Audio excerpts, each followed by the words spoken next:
Hello दोस्तों, आज हम बात करेंगे जो आरआरबी जेई की अपकमिंग वैकेंसी है, जो कि अगस्त से सितंबर के महीने में संभावित है, जो कि आने वाली है। उसके बारे में हम डिस्कस करेंगे। तो जब फॉर्म आता है तो लोगों का सबसे बड़ा कन्फ्यूज़न होता है कि हम किस जोन से भरें, और जोन सेलेक्ट करने के बाद हमारा उसमें क्या क्या पोस्ट प्रेफरेंस हो, उसके बारे में हम डिटेल में बात करेंगे। क्योंकि सबसे ज़रूरी है पोस्ट प्रेफरेंस का बहुत अहम रोल होता है। क्योंकि अगर आप दो स्टेज के एग्ज़ाम है, CBT 1 CBT 2, तो अगर आप अच्छा पोस्ट ऊपर भरेंगे तो हमको वही मिलेगा अगर आपका ज़्यादा मार्क्स है। फॉर एग्ज़ाम्पल अगर हम आपको बताएं कि जैसे मान लीजिए आपने CBT 1 का किसी जोन का कट ऑफ गया है 60 मार्क्स या 70 मार्क्स, आप लेके चले 70 मार्क्स कहीं के गए हैं कट ऑफ, और उसके वहाँ कई पोस्टें हैं, वर्कशॉप है, स्टोर है, प्रोडक्शन यूनिट है, ट्रैक मशीन है, कैरेज एंड वैगन है, कई सारे पोस्ट है। तो मान लीजिए फॉर एग्जांपल सबसे अच्छा पोस्ट है वर्कशॉप, तो वर्कशॉप उसने सबसे नीचे भर दिया है और ऊपर भर दिया है CNW। तो ऊपर अगर CNW भरा है तो ऊपर वाला उसको मिल जाएगा। ये है कि पोस्ट प्रेफरेंस आप जो ऊपर भरेंगे वो आपको पहले वो अलॉट होगा, और CBT 1 के मार्क्स के हिसाब से आपकी कट ऑफ बनेगी। फॉर एग्ज़ाम्पल जैसे आपने 70 पाया, कोई 80 पाया, कोई 90 पाया। अब कई लोग ऊपर वर्कशॉप भर देंगे तो सबको तो वर्कशॉप मिलेगा नहीं, क्योंकि वर्कशॉप में मान लीजिए किसी जोन में 50 सीट है या 40 सीट है, और पास हुए हैं वहाँ पे टोटल मान लीजिए आपके 200 लोग, फाइनल सिलेक्शन हुआ है। तो सारे के सारे अगर ऊपर वर्कशॉप भर दिए तो उन सारे को सारे तो वर्कशॉप मिलेगा नहीं। तो इसलिए वर्कशॉप का अलग अलग वो जाएगा, कट ऑफ जाएगा कि इतने 70 अगर कट ऑफ मार्क्स है इनका पूरा ओवरऑल पास होने के लिए, तो वर्कशॉप का कट ऑफ होगा वहीं पे 75 होगा या 80 होगा, क्योंकि वो कितने लोग भरे हैं उस हिसाब से वहाँ का कट ऑफ उसका अलग बनेगा। तो पोस्ट वाइज कट ऑफ अलग रहेगी। अगर मान लीजिए आपका मार्क्स कम है और सबसे अच्छा डिपार्टमेंट वर्कशॉप, उसका कट ऑफ आपने पाया 70, आप आरआरबी जेई CBT 1 में पास हो गए हैं CBT 2 के लिए। लेकिन क्या पता, हो सकता है कि वर्कशॉप का कट ऑफ स्पेशली वहाँ पे 75 गया हो, तो आप CBT 2 में बहुत मार्क्स भी लेते आएंगे तो आपको वर्कशॉप नहीं मिलेगा, या फिर प्रोडक्शन यूनिट का कट ऑफ आपके मार्क्स से ज़्यादा है तो वो नहीं मिलेगा। वो आपका अगर जो बाउंड्री पॉइंट होता है वो सारे सबसे मिनिमम जो कट ऑफ होता है उसका होता है। जैसे ट्रैक मशीन है, ट्रैक मशीन का ओवरऑल कट ऑफ मान लीजिए 70 गया है, वो हो सकता है ट्रैक मशीन का हो। और वर्कशॉप का, स्टोर का कट ऑफ कभी कभी 80 चला जाता है, मतलब जिसमें सीटें, स्टोर में 2 सीटें हैं और डिमांड उसका बहुत ज़्यादा है, तो उसका कट ऑफ भी बहुत ज़्यादा जाएगा। तो इसलिए CBT 1 का मार्क्स का बड़ा वैल्यू है। इसलिए आप अगर CBT 1 में 80 नंबर लाते हैं या 90 नंबर लाते हैं तो आपके CBT 2 में क्वालिफाई करने के चांस बहुत ज़्यादा होंगे, कि आप थोड़ा सा मार्क्स कम भी हो जाएगा तो आपको मन चाहा पोस्ट मिलेगा। तो उसके बारे में हम लोग बात करेंगे इस वीडियो में। आइए देखते हैं। तो आइए दोस्तों देखते हैं, ये जो आरआरबी जेई 2019 का नोटिफिकेशन आया था उसमें सारे जोन और पोस्ट प्रेफरेंस वाइज डिटेल थी, वहाँ से हम लोग डिस्कस करते हैं। तो ये सारे जोन थे जहाँ से हमारे फॉर्म आए थे। तो सबसे पहले जोन सेलेक्ट करने के लिए लोगों के प्रेफरेंसेस अलग अलग होते हैं। तो सबसे पहले एक होती है आपकी कि क्या प्रिपरेशन क्या है। अगर आपका प्रिपरेशन अच्छा है, आप कॉन्फिडेंट हैं, तो आप किसी भी जोन से भरें, आप अपने घर के पास सबसे पास वाले जोन से भरें। दूसरा है कि कई लोग देखते हैं कि नंबर ऑफ़ वैकेंसीज़ कितनी हैं। अगर वैकेंसी कई जगह क्या होता है, ज़्यादा वैकेंसी होती है तो लोग वहाँ चले जाते हैं, वहाँ से भर देते हैं। तो एक प्रेफरेंस ये लोग देते हैं। थर्ड वन इज़ कि कट ऑफ, प्रीवियस ईयर का कट ऑफ लोग देखते हैं कि कहाँ कट ऑफ कम गया था, तो इस बार अगली बार वहाँ से भरते हैं। तो ऐसा कोई ज़रूरी नहीं है। अगर हम, मेरा मानना ये है कि अगर किसी की तैयारी अच्छी है तो उसको हमेशा अपने घर के पास वाले जोन से भरना चाहिए फॉर्म। क्योंकि अगर घर के पास में आदमी को दूर जाना है, तो अगर जोन सबसे कट ऑफ के मामले में अगर हम जोन देखें, मेन चीज़ कट ऑफ के मामले में, तो कट ऑफ के मामले में जो अक्सर यूपी में 2 जोन जैसे आपके आ गए, इलाहाबाद और गोरखपुर। तो इलाहाबाद और गोरखपुर, यहाँ के कट ऑफ हमेशा ज़्यादा जाते हैं। या फिर कंपेयर में, एज़ कम्पेयर टू आप अजमेर में कंपेयर कर लें, यहाँ के कट ऑफ आप देखेंगे उठा के हमेशा ज़्यादा जाता है। तो आप अगर किसी की तैयारी उतनी अच्छी नहीं है तो आप यहाँ से बिल्कुल भी ना भरें। तो उसके लिए आपको आरआरबी जम्मू में जा सकते हैं। आरआरबी जम्मू में तो इलाहाबाद काफ़ी इम्पोर्टेंट है। अगर किसी का घर यूपी में है तो अगर वो कॉन्फिडेंट है तो इलाहाबाद से भरे या फिर गोरखपुर से भरे, क्योंकि घर के पास रहेगा। बाद में म्यूचुअल करा के आपको अपने घर के पास आना पड़ेगा। कई लोग का रहता है कि सिलेक्शन हो जा, तो सिलेक्शन होने के लिए आपको डिफरेंस थोड़ा बहुत रहेगा। जैसे CBT 1 की अगर हम बात करें तो CBT 1 में आपका कट ऑफ आपको मान के चलना कि 70 से ज़्यादा ही आपको लेके आने हैं। 70 मार्क्स मस्ट है। तो ये CBT 1 के मार्क्स जैसे 2019 की वैकेंसी में इलाहाबाद के बहुत ज़्यादा गए थे। उसके बाद आपके गोरखपुर के ज़्यादा गए थे, फिर अजमेर के ज़्यादा गए थे। तो ऐसे करके जो इम्पोर्टेंट जो ख़तरनाक जोन है वहाँ के कट ऑफ ज़्यादा जाते हैं। लेकिन आपको एक सेफ मार्क्स लेके चलना है। अभी टाइम चूँकि ज़्यादा है तो आप तैयारी बहुत अच्छे से करें कि आपका CBT 1 में 70 से ज़्यादा ही मार्क्स हो, क्योंकि फिर क्वेश्चन के हिसाब से नॉर्मलाइज भी होते हैं। 75 तो बहुत अच्छा स्कोर रहेगा अपना। हर जगह से आप क्वालिफाई 75 प्लस पे कर सकते हैं CBT 1 में, तो आप इसको मान के चलें। तो जोन आप कोई भी सेलेक्ट करें, मेरा मानना है कि आप तैयारी बढ़िया से करें। अगर घर के पास है तो घर के पास का जोन सेलेक्ट करें। दूर का भरे तो पोस्ट अगर ज़्यादा आई हैं तो वहाँ लोग ज़्यादा भागते हैं लोग, तो आप वो भी भर सकते हैं। मेरा पहला मानना है कि घर के पास भरें। तो उसके बाद मेन जो ज़रूरी है, आप कहीं से भी भर दें। पोस्ट प्रेफरेंस भरना ज़रूरी है कि कई क्या ऐसे पोस्ट होते हैं जहाँ से आपको बाद में म्यूचुअल ट्रांसफ़र नहीं मिलता है। कि आप साउथ में चले गए, आप यूपी के हैं, तो आपको यहाँ अगर आना है यूपी में, तो आपको अच्छा डिपार्टमेंट अगर वहाँ का भी है तो म्यूचुअल मिल जाता है। अगर ऐसा डिपार्टमेंट है, कई ऐसे डिपार्टमेंट है जिनका म्यूचुअल बहुत आसानी से नहीं मिलता है, लोग वहाँ फंसे रह जाते हैं, काफ़ी टाइम लग जाता है आने में। तो इसलिए पोस्ट प्रेफरेंस बहुत ज़रूरी है। अब हम पोस्ट प्रेफरेंस के बारे में देखेंगे। जो पिछले साल की वैकेंसी के बारे में पोस्ट प्रेफरेंस था उसके बारे में देखेंगे, वो इम्पोर्टेंट रोल रहेगा। जैसे कि ये है CN 3/2018 पोस्ट पैरामीटर के हिसाब से है। ये इंजीनियरिंग के हैं। इंजीनियरिंग का पोस्ट 14 तक है। अब इंजीनियरिंग में जैसे ये सारे पोस्ट लिखे हुए हैं कि ये एक ब्रिज में है, जूनियर इंजीनियर ब्रिज, फिर junior engineer design and drawing में, फिर जूनियर इंजीनियर PV में, फिर प्रोडक्शन यूनिट में, रिसर्च एंड डेवलपमेंट में, वर्क्स में, वर्कशॉप में, ट्रैक मशीन में। तो ये 14 जो पोस्ट है सिविल की, इन सिविल वाले पोस्ट में हम सबसे अच्छा पोस्ट कौन सा है वो देखेंगे। क्योंकि मैं मैकेनिकल बैकग्राउंड से हूँ तो मैं मैकेनिकल का बहुत अच्छे से बता दूंगा। बाकी सिविल में हमेशा जो प्रोडक्शन यूनिट होता है, प्रोडक्शन यूनिट की जॉब जो होती है वो मतलब फ़िक्स टाइम जॉब है, तो उसमें आपको बहुत अच्छा रहेगा, फैमिली टाइम आपको मिलेगा। तो सबसे पहले हमको तो लगता है प्रोडक्शन का आपको भरना चाहिए। और जैसे ट्रैक मशीन है,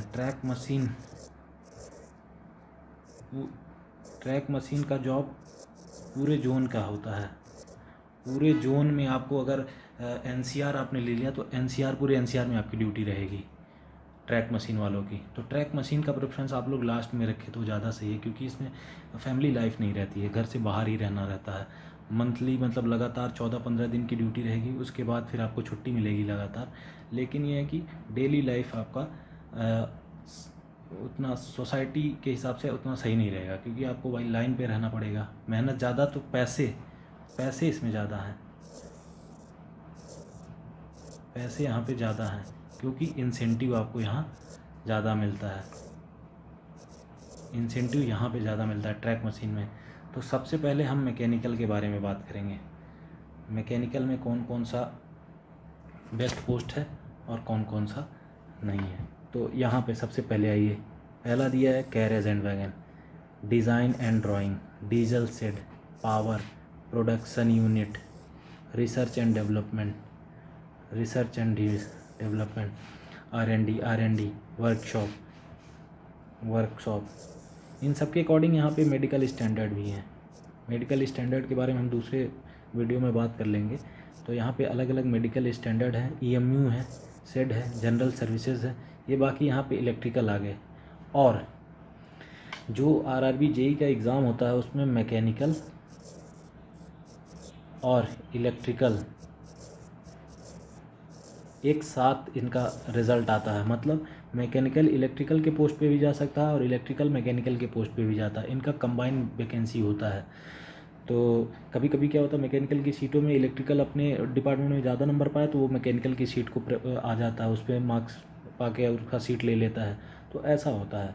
तो हमको पहले मैकेनिकल पे फोकस करना है। तो मैकेनिकल में जैसा कि यहाँ पे है तो सबसे ऊपर आ गया रिसर्च एंड डिज़ाइन। जैसे कोई गोरखपुर से RRB गोरखपुर से भरा है तो सबसे अच्छा इसमें RDSO हो गया, या और जगह RDSO तो पूरे इंडिया में एक ही है, तो और जगह प्रोडक्ट्स वर्कशॉप हो गए। वर्कशॉप की जो ड्यूटी होती है वो काफ़ी अच्छी होती है। उसके बाद वर्कशॉप के बाद प्रोडक्शन यूनिट, जितने भी प्रोडक्शन यूनिट है, 3 प्रोडक्शन यूनिट है, एक MCF हो गया बड़े कोच में, ICF हो गया, फिर आपका हो गया RCF हो गया, रेल कोच फैक्ट्री कपूरथला। ये जिस जिस जोन में होंगे प्रोडक्शन यूनिट की भी ड्यूटी काफ़ी अच्छी है। उसके बाद वर्कशॉप में जितने भी हैं सारे वर्कशॉप के पोस्ट। अब इस वर्कशॉप में भी अलग अलग फिर नाम है, जैसे यहाँ पे है वर्कशॉप डीजल मैकेनिकल है, जिग्स एंड टूल है, मैकेनिकल वर्कशॉप, मिलराइट है, डीजल इलेक्ट्रिकल है, workshop diesel electrical, design and estimation. ये क्या है कि वर्कशॉप में आपको अलॉट होने के बाद भी कभी कभी चेंज हो जाता है कि मिलराइट वालों को दूसरा सेक्शन दे दिए, फिटर का दे दिए, वेल्डिंग दे दिए, वेल्डिंग वाले को पेंट शॉप दे दिए। तो आपको मेन फोकस करना है कि हमारा वर्कशॉप में पहले शुरू में, अगर आप गोरखपुर से हैं तो RDSO, नहीं तो कहीं से भी हो तो वर्कशॉप पहले नंबर पे भरें। उसी के आसपास प्रोडक्शन यूनिट या वर्कशॉप जो भी है आगे पीछे ही, मतलब ये दोनों रहना चाहिए। उसके बाद मेन आपका प्रेफरेंस होना चाहिए 4 तरह के। उसके बाद हो गए EMU हो गया, डीजल शेड हो गया, डीजल शेड हो गया, आपका CNW हो गया, कैरेज एंड वैगन जिसको कहते हैं, जो कि सबसे पहले दिया हुआ है। अब ये सबसे पहले दिखा हुआ तो कई लोग फॉर्म भरते टाइम इसी को सबसे पहले इसी पोस्ट के हिसाब से भर देते हैं, तो ऐसा नहीं भरना है। या फिर पोस्ट की संख्या जिसमें ज़्यादा रहती है उसको भर देते हैं। जैसे हम लोग के टाइम में ट्रैक मशीन में सबसे ज़्यादा वैकेंसी आई थी, तो बहुत लोग ऊपर ट्रैक मशीन भर दिए थे। तो ट्रैक मशीन में क्या होता है कि ये ट्रैक पे जो काम होता है वहाँ पे लोग करते हैं, तो वहाँ पे क्या लगातार 13-14 दिन की ड्यूटी होती है, तो ये काफ़ी टफ जॉब है रेलवे के हिसाब से। इस हिसाब से इनको इंसेंटिव भी ज़्यादा मिलता है। अगर ऊपर वर्कशॉप वाला अपना सैलरी पाएगा 60K, तो ये लोग ट्रैक मशीन वाले पाएंगे 80K के करीब, 10-20 हज़ार उनको इंसेंटिव मिलता है आराम से। लेकिन ये है कि बहुत लोगों को सुकून चाहिए, तो सुकून आपका एक प्रॉपर वर्किंग टाइम रहता है। वर्कशॉप, प्रोडक्शन यूनिट, RDSO, या फिर जो ये डिज़ाइन के जितने भी पोस्ट हैं, रिसर्च एंड डिज़ाइन जितने भी हैं, रिसर्च एंड डिज़ाइन, ये रिसर्च एंड डिज़ाइन आपका वर्कशॉप में भी होगा, RDSO में भी होगा, वर्कशॉप में भी है, रिसर्च एंड डिज़ाइन RDSO में भी है। तो इस हिसाब से भरना है। तो सबसे पहले अगर RDSO गोरखपुर में है तो RDSO, फिर वर्कशॉप, फिर आपका प्रोडक्शन यूनिट हो गया, फिर रिसर्च एंड डिज़ाइन हो गया, या फिर डिज़ाइन एंड ड्राइंग हो गया, फिर मैकेनिकल में ही डीजल शेड हो गया, फिर EMU शेड हो गया, फिर CNW हो गया, फिर ट्रैक मशीन हो गया। इस हिसाब से पोस्ट भरना है, क्योंकि अगर पोस्ट RDSO है या फिर वर्कशॉप है, कोई भी वर्कशॉप है, तो बाद में आपको कहीं दूर भी चले गए तो वर्कशॉप टू वर्कशॉप आपको ट्रांसफ़र मिलना काफ़ी इजी है। तो इसलिए वर्कशॉप आप या रिसर्च एंड डिज़ाइन ले लिए। तो आप वर्कशॉप में प्रोडक्शन यूनिट से आपको इजीली ट्रांसफ़र मिल जाएगा। दूर भी हैं तो आप घूम फिर के अपने घर के पास आ जाएंगे। तो इसलिए ये सब चीज़ सेलेक्ट करना ज़रूरी है और उसके हिसाब से सब में अलग अलग मेडिकल स्टैंडर्ड है। C1 है, B2 है। वर्कशॉप के हमेशा अक्सर C1 में हो जाता है। ओपन लाइन बोलते हैं जिसको, जिसमें नाइट ड्यूटी होती है। नाइट ड्यूटी देखिए, कैरेज एंड वैगन जो है, carriage and wagon, track machine, diesel shed, ये सब में नाइट ड्यूटी है। तीनों में नाइट ड्यूटी, बहुत लोग रात में नहीं जग पाते तो कह रहे इस सब में नाइट ड्यूटी होती है। वर्कशॉप में भी नाइट ड्यूटी होती है, किसी किसी डिपार्टमेंट में होती है, किसी में नहीं होती। तो लेकिन ये है कि थोड़ा सा वर्किंग कल्चर यहाँ पर ठीक है। RDSO में नाइट ड्यूटी नहीं होती है। इसमें 1-2 डिपार्टमेंट टेस्टिंग के हैं। टेस्टिंग में अगर किसी का लग गया तो वो घर से बाहर जाना पड़ता है कि कहीं पे भी टेस्ट करना हो तो वहाँ पे टेस्टिंग वाले जाते हैं। बाकी यहाँ पे भी कोई दिक्कत नहीं है। तो सबसे पहले जहाँ भी लोग भरें वर्कशॉप, RDSO, प्रोडक्शन यूनिट ऊपर भरें, क्योंकि यहाँ से आपको काम करने में भी अच्छा रहेगा और अगर फ्यूचर में ट्रांसफ़र कहीं चाहिए तो यहाँ से ईज़िली ट्रांसफ़र मिल जाता है। कहीं ना कहीं से आपने घूम फिर के अपने घर आ जाता है। तो ये है। बाकी उस समय में ये डिसेबिलिटी के बारे में है, कोई अलग अलग तरह की डिसेबिलिटी है, किस में अलाउड है, जो है मेडिकल स्टैंडर्ड है। एक मेडिकल स्टैंडर्ड पे एक वीडियो और बना देंगे तो वहाँ से ज़्यादा क्लियर हो जाएगा। तो दोस्तों, जैसा कि आपने देखा क्या क्या पोस्ट प्रेफरेंस हमको सेलेक्ट करना है। तो पोस्ट प्रेफरेंस में सबसे इम्पॉर्टेंट है आपका CBT 1 का स्कोर जो है वो बहुत इंपॉर्टेंट है, क्योंकि CBT 1 के स्कोर में आप जिस पोस्ट के लिए क्वालिफाई होंगे, CBT 2 में बस उसी पोस्ट के लिए बस आप फाइट करेंगे। फॉर एग्जांपल, अगर CBT 1 में आपका मार्क्स कम है, आप वर्कशॉप के लिए या प्रोडक्शन यूनिट के लिए हो सकता है ना क्वालिफाई करें, तो जो बाकी के बचे हुए पोस्ट हैं आप उसी के लिए बस फाइट कर पाएंगे CBT 2 में। CBT 2 में आपका 150 में 130 मार्क्स भी रहे, लेकिन आप वर्कशॉप के लिए क्वालिफाई नहीं है CBT 1 में, तो आपको वर्कशॉप नहीं मिलेगा CBT 2 के मार्क्स से। इसलिए आपकी कोशिश ऐसी रहे कि CBT 1 में आपका ज़्यादा मार्क्स रहे, आप लगभग सारे पोस्ट के लिए क्वालिफाई करें। नहीं सारे तो कम से कम आप वर्कशॉप, प्रोडक्शन यूनिट जो अच्छे अच्छे पोस्ट हैं उसके लिए तो क्वालिफाई करें ही करें। नहीं तो कई लोग का होता है कि कम मार्क्स जिसका रहता है वो मान लीजिए CNW के लिए या ट्रैक मशीन के लिए या फिर किसी और के लिए वो क्वालिफाई किए, तो बस उसी पोस्ट की फ़ाइट में वो सेकंड CBT 2 में वो फाइट कर सकते हैं, बाकी सब में नहीं कर सकते, उनका भले ज़्यादा मार्क्स आए। तो ये आपको ज़्यादा ज़रूरी से देखना है।